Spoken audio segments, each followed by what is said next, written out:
Assalamualaikum warahmatullahi wabarakatuh. Perkenalkan, saya Dimas Hardiansyah.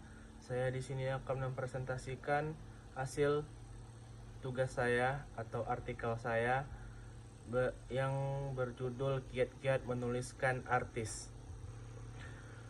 Menuliskan artis memerlukan pendekatan yang cermat dan strategis untuk menangkap esensi dan keunikan mereka.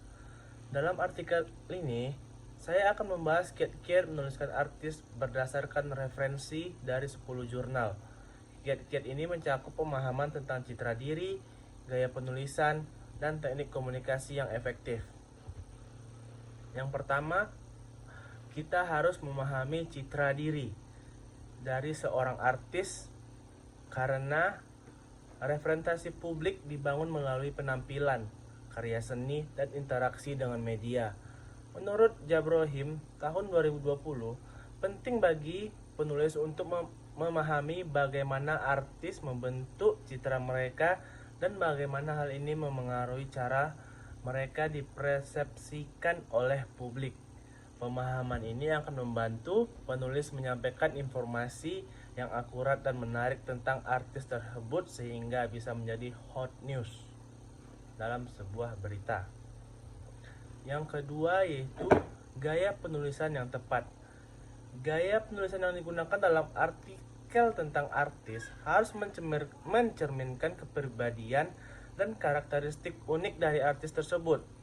Menurut Sari dan Putri, tahun 2021 menyatakan bahwa penggunaan bahasa yang sesuai dapat menciptakan koneksi emosional antara pembaca dan artis. Oleh karena itu, penulis perlu memilih kata-kata dengan hati-hati untuk menggambarkan nuansa yang tepat.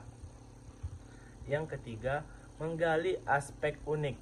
Mencari aspek unik dari kehidupan atau karya artis dapat membuat tulisan lebih menarik. Menurut Rahmawati dan Lestari, tahun 2022 menekankan pentingnya menggali cerita di balik karya seni atau pengalaman hidup artis yang mungkin belum banyak diketahui publik. Ini dapat memberikan dimensi baru pada artikel dan meningkatkan daya tariknya. Contohnya seperti ada artis-artis yang baru terkenal atau apa. Kita harus mencari latar belakangnya supaya bisa menjadi hal yang menarik untuk diberitakan. Selanjutnya yang keempat, teknik wawancara. Wawancara langsung dengan artis atau orang-orang terdekat, mereka bisa menjadi sumber informasi yang berharga. Menurut Krisdayanti et al., wawancara memungkinkan penulis mendapat perspektif langsung dari artis sehingga artis menjadi lebih mendalam dalam informatif. Jadi kita langsung mewawancarai artis yang ingin kita beritakan supaya informasi yang kita dapatkan itu lebih fakta dan tidak hoax. Karena berita itu, informasi itu kita dapatkan dari artisnya langsung. Yang kelima, menggunakan data pendukung. Data dan fakta yang relevan dapat memperkuat argumen dalam artikel tentang artis. Menurut Evalin, tahun 2022 menyarankan agar penulis menyertakan statistik atau informasi terkini mengenai popularitas atau pencapaian artis untuk memberikan konteks tambahan kepada pembaca. Yang keenam, menyusun narasi yang menarik. Narasi yang baik dapat membuat artikel lebih hidup dan menarik perhatian pembaca. Menurut Baruka dan Centeno tahun 2015 menyatakan bahwa struktur naratif yang baik melibatkan pengantar, pengembangan cerita, dan kesimpulan yang kuat. Ini membantu pembaca mengikuti alur cerita dengan mudah.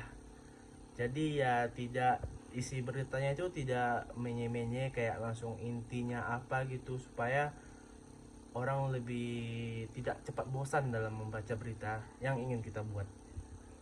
Ketujuh, menghindari plagiarisme. Salah satu aspek penting dalam menulis adalah menjaga orisinalitas karya. Menurut Rahmawati dan Supriyadi, tahun 2023 mengingatkan penulis untuk selalu mencantumkan sumber ketika mengutip informasi dari karya lain, guna menghindari plagiarisme dan menjaga integritas akademik.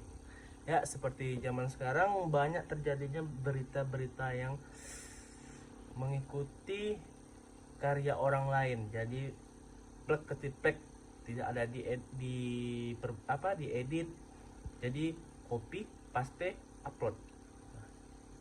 Kayak gitu kebanyakan sekarang berita, dan juga sumbernya tidak jelas.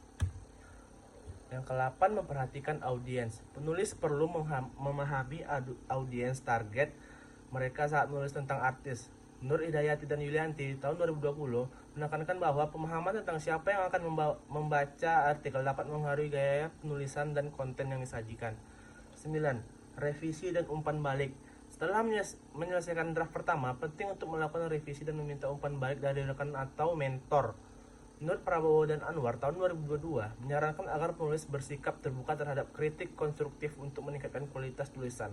Jadi setelah kita mencari informasi, menggali-gali informasi, kita harus melakukan yang namanya revisi atau meminta saran dari orang lain apakah informasi ini valid atau tidak. Nomor 10, mematuhi pedoman penulisan. Setiap jurnal atau platform media memiliki pedoman penulisan tersendiri. Menurut Nisa dan Rahman tahun 2003 menekankan pentingnya mematuhi pedoman ini agar artikel diterima dan dipublikasikan dengan baik. Sekian itu saja presentasi dari saya. Assalamualaikum warahmatullahi wabarakatuh.